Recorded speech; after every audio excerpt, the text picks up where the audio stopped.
So this video is all about thatch rakes and garden rakes, how they're the same, how they're different, and why you might want to spend some money to get one of these thatch rakes to complement the garden rake that you probably already own. Hello, Oscar. Hey, I'm Brian. I run turfmechanic.com. Today in the video, I wanted to talk to you about thatch rakes and how they differ from garden rakes. Most people, homeowners, renters, whatever, probably already have a garden rake. You walk into the shed of some people, they've got like a handful of them.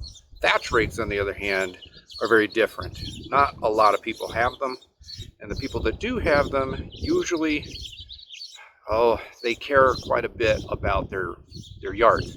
So if you're considering getting one, that kind of puts you in a minority. They cost more than regular garden rakes, but you're also going to find that you're not going to use them as often. Getting in close to the tines on this thatch rake, you can see that each one is bent just a little bit to one side. And, let's see here, each tine is very stiff. This is in comparison to the super flimsy tines that we all know everything about on the garden rake. Basically, when you dig this rake into the ground, as no doubt you've already done, it just bends and flex and slides right over the grass.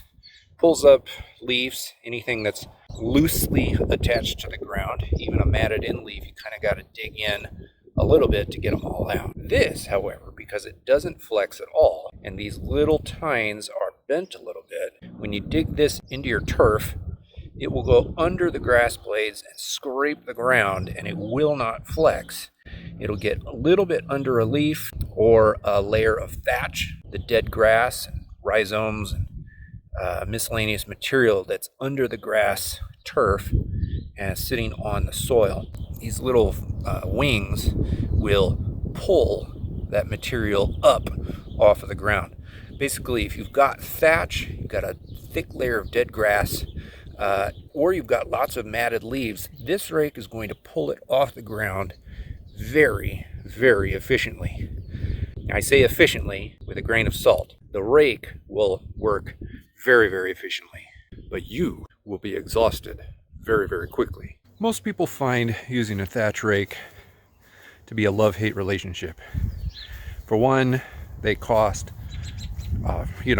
a drop in the bucket compared to like a really well-made power rake or dethatcher or scarifier machine. You could always go and rent one from like a Home Depot kind of place or a local tool rental, but it is just really nice just to have a rake sitting in the garage that you can use whenever you need to, even if it's just on a small little area. I personally have used that thatch rake on an entire 2,000 square foot yard.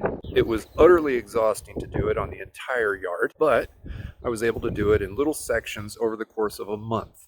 The simple fact of the matter is, if you've got a bunch of dead material in your lawn,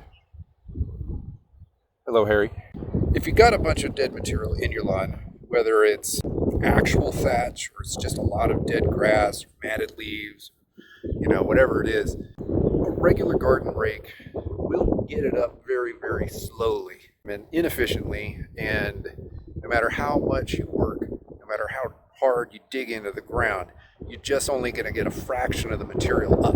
With a thatch rake and a lot of effort on your part, you will literally get nearly everything up. I'll show you a quick little demonstration of me using the thatch rake a couple weeks ago underneath my playground over there. I'm not going to do it now because I've already done it, and I don't want to rip up the green grass now that it's finally growing. I would recommend, if you are looking to get a thatch rake, fully understand that they are an amazing tool, super worth having, but absolutely not worth spending your money on if you have a great aversion to hard manual labor. They don't cost that much. They're certainly more expensive than regular garden rakes, but you'll find that if you're okay with doing manual labor, hard work, you will be pleased that you actually spent the time and the money to pick one up. All right, now that you've overlooked my poor camera presence from a couple years ago, I want to point you in the direction of 2 videos that you should watch next. I actually have made a lot of additional videos about thatch removal, thatch rakes, and whatnot. In the upper corner up there is an entire guide to removing thatch from your lawn. I recommend watching that if you've got thatch as a problem. Down in the lower corner over there is a review of the actual thatch rake that I use in my lawn. Pick one of those videos, watch it next. Thanks.